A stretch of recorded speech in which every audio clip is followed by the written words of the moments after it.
All right, real talk. Sims 4 is 8 years old and everything's broken. We all know that.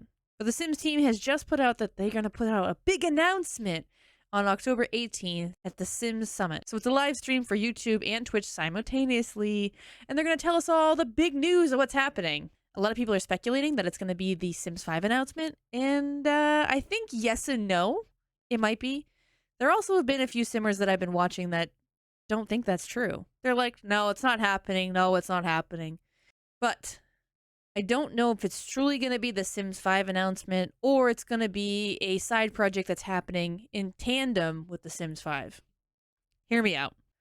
My first point is the base game is going to be free October 18th moving forward. And if you already own The Sims, you can download the Desert Lux kit that just came out up until October 17th. So it's like the Sims team's like, oh, if you already owned The Sims for so long, here's a free kit. Because if you want to pay $5 or $10 for it, you'd be pissed, right? Right? Don't get me wrong. The new kit is beautiful, but it's limited. Weird. It's a kit. That's what you kind of get. You get a few build items and a few design items, and that's about it. It's nice. It's beautiful. It works great in Oasis Springs. That's about it. And my second point is if you make the base game free, you're trying to pull in a bunch of new people to the game. If you were a teenager at the start of the Sims 4 franchise, it's been 8 years. You're probably in your 20s now. But what about that new generation behind you? Have they found The Sims 4 yet? If you haven't found it, come on, download it for free. Get on the hype train so we can show our investors at EA that The Sims 5 will be here to stay. Everyone will buy it. And yes, a lot of people will buy it because it's the new game in the franchise. And we're hoping that all the lessons learned from all of the original titles have moved into this new generation. You see that with a lot of franchises. You hope that the next generation of game will be better than the last ones, right? That only makes sense. This has been kind of a flaw about the Sims games. Sims 3 had so many great gameplay options. The Sims 2 and 3 have had so many great gameplay opportunities that were just not there for the Sims 4. They chose to go in different routes, and that's okay. And if you've never played the Sims franchise before until October 18th, you don't care about those things because you don't know. But if you've been here for the past 22 years from the original Sims game, oh, there's trauma. And my third point on this is the save the date YouTube video that the Sims team put out. It is now unlisted on YouTube, and if you want to find it, I'll link it down below, but it's a 30-second little tidbit that just literally says, save the date, come to the Sims Summit, find out what the big news is. But in the background, the plumb bob is little transparent, kind of like in a galaxy mystical theme. But all around it are these white plumb bobs that literally are just surrounding this. So in my mind, that could mean a few things, right? Let's bring the community together so we can learn about this new announcement. Or how about we make this an online gameplay, like multiplayer style?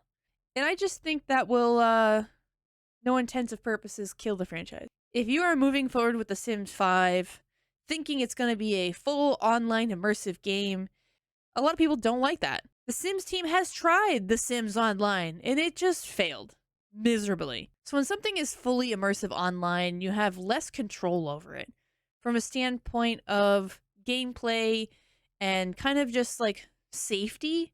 And I'm not saying anyone's bad, the Sims community. I'm just saying that there are mods that are extreme violence or mature content or just plain silliness. And if you have people with these mods and someone without this mod is seeing some of this content and they are of a younger age, it may not be a great thing. Yes, in my game, I have extreme violence, wicked whims, all kinds of stuff like that. But that's my choice. If you don't choose to have these things in your game, that's okay. But if a player online has some of these things and they just started going around using extreme violence mod on a bunch of people, there would be utter chaos. And with how broken things are, I know for a fact the Sims team would not be able to control that.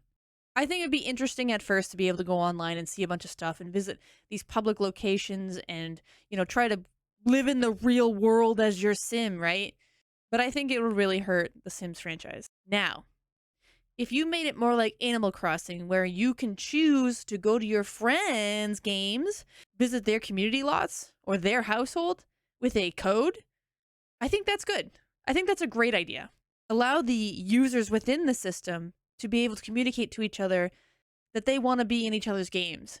Having the ability to have multiplayer in your game is a really cool option, and I think it allows people to community to make friends and join together and show off their different community lots, or show off their builds, or show off their gameplays, or their, 100 Legacy Challenge families. But if it's a free-for-all, it's gonna get ugly.